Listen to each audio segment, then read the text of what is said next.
आज हम देखेंगे फॉर्मेट। जो क्वेश्चन हमें net not for profit organisation में दिया जाता है वो क्वेश्चन होता है in the form of receipt and payment, और उसका जो आंसर हमें देना है वो रहेगा in the form of income and expenditure account and balance sheet. Income and expenditure account से नॉट फॉर प्रॉफिट कंसर्न में जो बैलेंसिंग फिगर मिलती है वो बैलेंसिंग फिगर होती है सरप्लस और deficit. What is meaning of surplus? Surplus means if income is more than expenditure. जब एक्सपेंडिचर कम है और इनकम ज्यादा है तभी कंपनी को होता है सरप्लस। यहाँ पे हम प्रॉफिट या लॉस की बात नहीं करेंगे। सरप्लस मतलब extra, excess amount, more amount received against expenditure. If incomes are more than expenditure then surplus. And deficit कभी होता है, deficit when incomes are less and expenditures are more. तो इसे कैसे कहा जाएगा? Excess of expenditure over income. Excess of expenditure over income is called deficit. तो भी सरप्लस और डेफिसिट हमें मिलेगा इनकम एंड एक्सपेंडिचर अकाउंट से। जो भी सरप्लस और डेफिसिट मिलेगा, तो सरप्लस अगर है तो लायबिलिटीज में कैपिटल फंड में ऐड हो जाता है, और अगर डेफिसिट रहेगा तो कैपिटल फंड से लेस हो जाता है। लेकिन उसके पहले हम फॉर्मेट देखते हैं इनकम एंड एक्सपेंडिचर अकाउंट का format.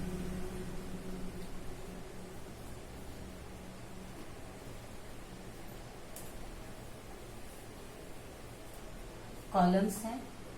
Inner column as usual in the books of accounts आपको लिखना है, जो भी कंपनी का नाम दिया रहेगा वो कंपनी नेम आएगा। Next is heading income and expenditure account. Account word यहाँ पे मैंने शॉर्ट में लिखा है, लेकिन आप होल वर्ड लिखोगे account for the year ended. जो भी ईयर एंड दिया रहेगा वो ईयर एंड 31 मार्च या 31 दिसंबर, जो भी ईयर दिया रहेगा वो ईयर आपको कंपलसरी देना है। नेक्स्ट कॉलम इनर अमाउंट का, जैसे हम ट्रेडिंग और प्रॉफिट एंड लॉस अकाउंट बनाते थे बस वैसे ही अकाउंट बनाना है। Particular amount inner column of amount, outer column of amount. Credit side, this is the debit side और ये है क्रेडिट साइड। तो particular inner amount column and outer amount column.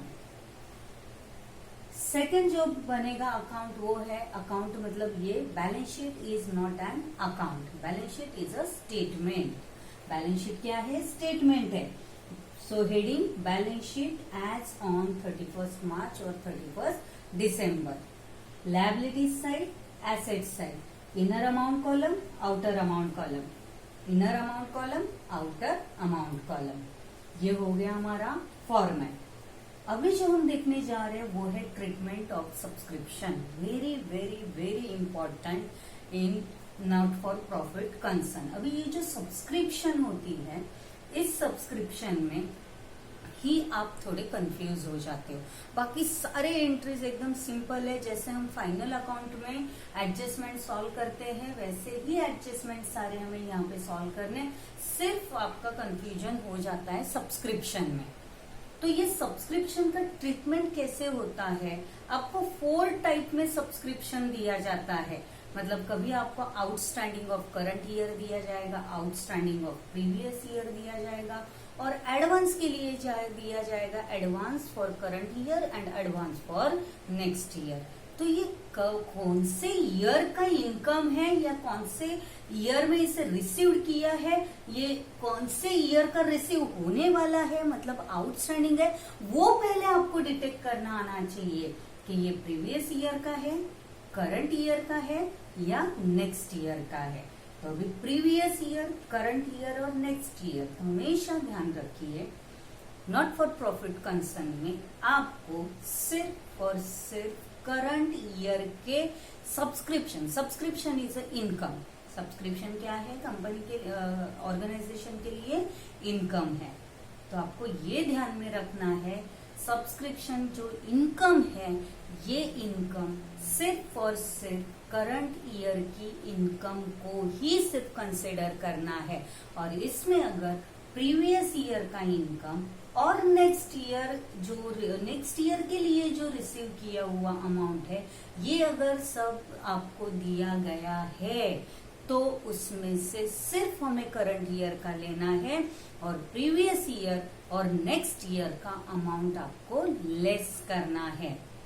तो वही कॉन्सेप्ट आपको समझना है कि कौन से अमाउंट को हम करंट ईयर का कहेंगे, कौन से अमाउंट को प्रीवियस ईयर का, या कौन से अमाउंट को नेक्स्ट ईयर का। तो चलिए यहाँ पे मैं आपको कुछ एक टेबल देने वाली, उस टेबल से हम थोड़ा समझने की कोशिश करते हैं। देखिए, date if subscription given on 1 April, अगर सब्सक्रिप्शन 1 अप्रैल को गिवन है और कहा गया है आउटस्टैंडिंग, कहा गया है आउटस्टैंडिंग,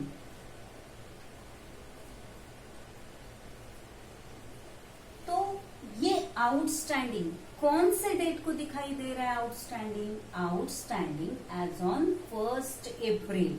तो देखो, साल की शुरुआत है और साल की शुरुआत में ही हम कह रहे हैं कि आउटस्टैंडिंग है।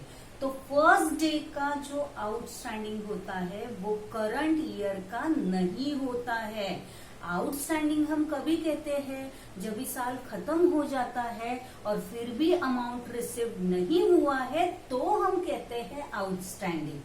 तो अगर साल की शुरुआत में, फाइनेंशियल ईयर के स्टार्टिंग में ही अगर आपको आउटस्टैंडिंग यहाँ पे दिखाई दे रहा है तो this outstanding amount is not for current year, ये अमाउंट प्रीवियस ईयर की है। लास्ट ईयर का क्लोजिंग करंट ईयर में ओपनिंग डेट को दिखाई दे रहा है कि इतना अमाउंट अभी रिसीव करने का बाकी है। तो देखिए, आउटस्टैंडिंग एज ऑन 1 अप्रैल, तो ये कौन से ईयर की अमाउंट होती है? प्रीवियस ईयर, ये अमाउंट होती है प्रीवियस ईयर की। अभी हम देखते हैं इसके इफेक्ट्स कहाँ पे जाएंगे। तो इफेक्ट डालते वक्त मैं यहाँ पे एग्जांपल लेती हूँ। सपोज 1 अप्रैल को मुझे दिया गया, मेरे सामने दिया गया है आउटस्टैंडिंग एज ऑन 1 अप्रैल ₹2000 था, 2000 है, लेकिन उसमें से 2000 पूरी अमाउंट रिसीव्ड कर दी गई। रिसीव्ड होल अमाउंट, जितना बाकी था प्रीवियस ईयर का आने का वो करंट ईयर में रिसीव किया है। देखो, ध्यान से सुनिए, लिसन केयरफुली, मैं क्या बोल रही हूँ। 2000 जो अमाउंट है, ये 2000 amount outstanding for previous year की, लेकिन उस अमाउंट को हमने करंट ईयर में रिसीव कर दिया है, रिसीव कर लिया। और अगर यहाँ पे अमाउंट हमने रिसीव होल अमाउंट, तो 2000 को 2000 यहाँ पे पूरी अमाउंट कैंसिल हो गई और इस केस में आपका ना फर्स्ट इफेक्ट आएगा ना सेकेंड इफेक्ट आएगा। तो यहाँ पे मैं लिख रही हूं if whole amount received in current year, current year में अगर यहाँ पे नोट रहेगा वहां पे कि जो प्रीवियस ईयर का 2000 अमाउंट आउटस्टैंडिंग आपको 1 अप्रैल को दिखाई दे रहा है, वो अमाउंट करंट ईयर में वो अमाउंट रिसीव हुई या नहीं हुई, उसका नोटिफिकेशन, उसका एडजस्टमेंट या वहां पे इंफॉर्मेशन आपको दी हुई रहेगी। तो अभी देखिए, if whole amount received in current year, previous year की जो अमाउंट आने की बाकी थी वो अमाउंट अगर हमने करंट ईयर में रिसीव कर ली तो इसका इफेक्ट ना फर्स्ट इफेक्ट आएगा ना सेकेंड इफेक्ट आएगा। आ गई, ठीक है भाई, अमाउंट रिसीव हो गई। तो इसका इफेक्ट आपको ना फर्स्ट इफेक्ट दिखाना है ना कि सेकंड इफेक्ट दिखाना है। लेकिन इफ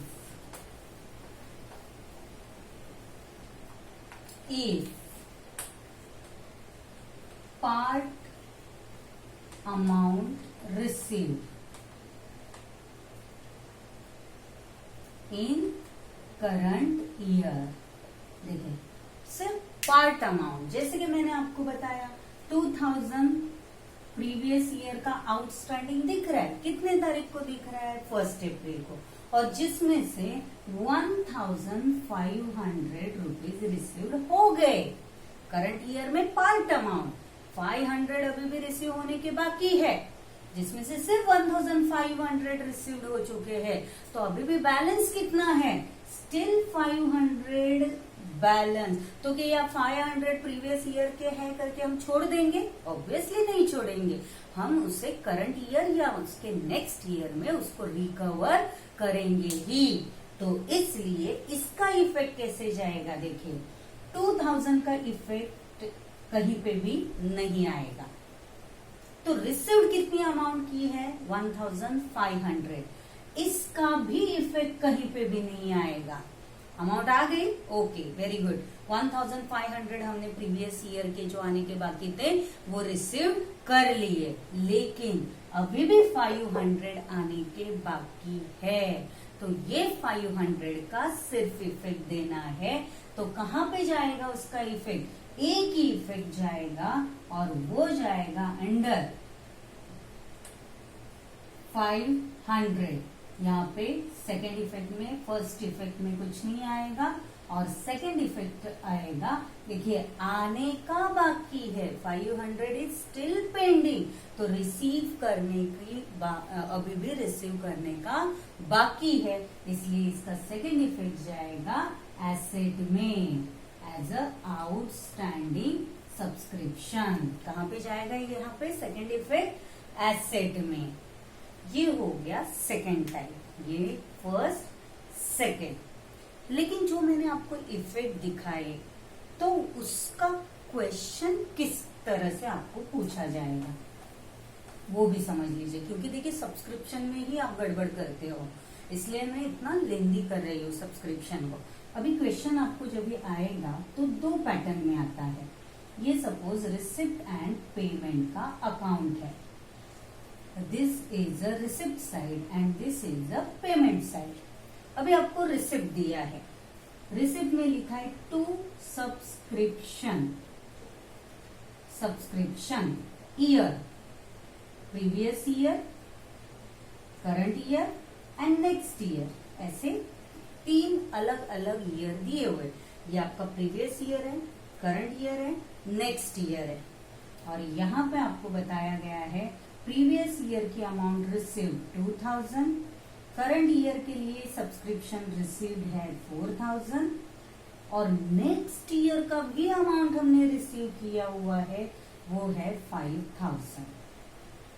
ठीक है, हम क्या कंसिडर कर रहे हैं, एज ऑन 1 अप्रैल को आउटस्टैंडिंग दिखा रहा है। यहाँ पे 1 अप्रैल का आउटस्टैंडिंग दिख रहा है, आउटस्टैंडिंग अमाउंट कितनी दिखाई दे रही है 2000, और उसी साल में हमने प्रीवियस ईयर के लिए 2000 की अमाउंट रिसीव्ड कर ली। तो उसका इफेक्ट कुछ आएगा क्या, नहीं आएगा। दोनों, ना फर्स्ट इफेक्ट आएगा ना सेकेंड इफेक्ट आएगा। सेकेंड केस में if part amount received in current year, outstanding 1 अप्रैल को दिखाई दे रहा है 2000, लेकिन रिसिप्ट में आपको दिखाई दे रहा है 1500। तो इस केस में हम एंट्री कैसे करेंगे, if part amount received in current year, then सिर्फ इफेक्ट कहाँ पे जाएगा, एसेट में, और वो भी जाएगा सिर्फ जितना अमाउंट बैलेंस है उतना ही अमाउंट। यहाँ पे चाहिए तो लिख के रखो, बैलेंस अमाउंट, बैलेंस अमाउंट कितना आने का बाकी है उतने ही अमाउंट की एंट्री वहां पे करेंगे। लेकिन अभी कभी कभी क्या होता है, आपको ऐसे स्पेसिफाइड या ऐसे फॉर्मेट में सब्सक्रिप्शन नहीं दिया जाता है। दिया जाएगा previous year, current year, next year. अगर सेपरेट सेपरेट दिया हुआ है तो वेल एंड गुड, लेकिन कभी कभी आपको टोटल सब्सक्रिप्शन की अमाउंट दी जाती है। ए देते टाइम दिया जाएगा टू सब्सक्रिप्शन,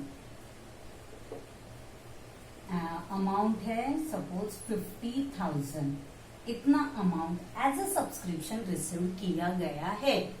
तो अभी कैसे हमें पता चलेगा कि इसमें प्रीवियस ईयर का कितना अमाउंट रिसीव किया है, करंट ईयर का कितना किया है और नेक्स्ट ईयर का कितना किया है, जिसकी इंफॉर्मेशन आपको दी जाएगी एडजस्टमेंट में। कहाँ पे इसकी इंफॉर्मेशन मिलेगी आपको?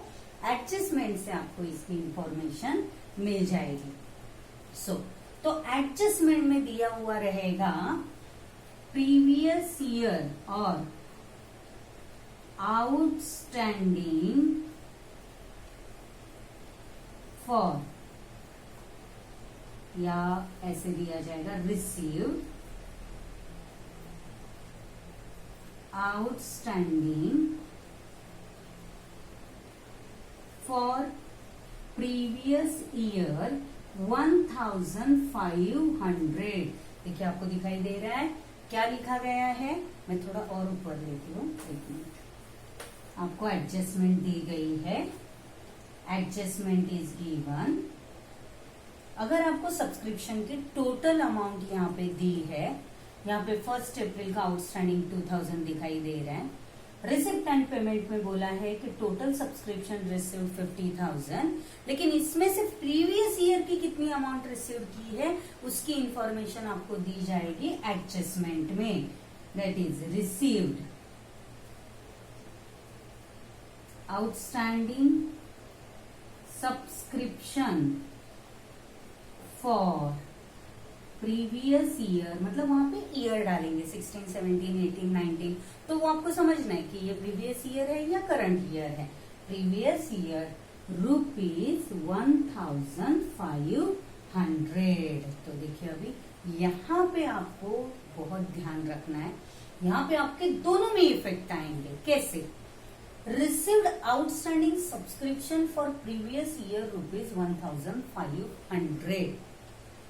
अभी ये 1,500 सब्सक्रिप्शन में पहले से ऐड है, और अपना रूल क्या कहता है, जो भी अमाउंट आपको देनी है वो सिर्फ और सिर्फ करंट ईयर की ही होनी चाहिए। कौन से ईयर की होनी चाहिए? सिर्फ और सिर्फ करंट ईयर की ही होनी चाहिए।